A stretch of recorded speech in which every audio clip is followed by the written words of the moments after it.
বঙ্গভূমি, মানুষের সাথে মানুষের পাশে। একাধিক দাবি নিয়ে নামখানা গ্রাম পঞ্চায়েতে ডেপুটেশন জমা দিল বিজেপি। মঙ্গলবার দক্ষিণ 24 পরগনা জেলার নামখানা ব্লকের নামখানা গ্রাম পঞ্চায়েতে ডেপুটেশন জমা দেওয়া হলো বিজেপির পক্ষ থেকে। এদিন বেশ কয়েকটি দাবি নিয়ে ডেপুটেশন জমা দেওয়া হয়।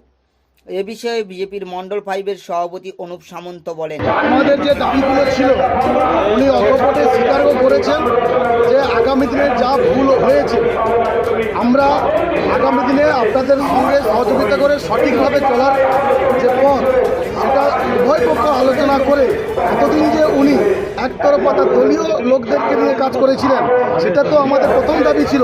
100 দিনের কাজের টাকার যে দুর্নীতি সেটা নিয়ে আমাদের যে দাবি উনি স্বীকার করেছেন যে যদি দুর্নীতি প্রমাণিত হয়, অলরেডি প্রমাণিত আমরা করেছি, সুপারভাইজারের দ্বারা যে দুর্নীতি হয়েছে উনি কথা দিয়েছেন ওইসব সুপারভাইজারদের বিরুদ্ধে আইনানুগ ব্যবস্থা নেবেন এবং শাস্তি ব্যবস্থা করবেন।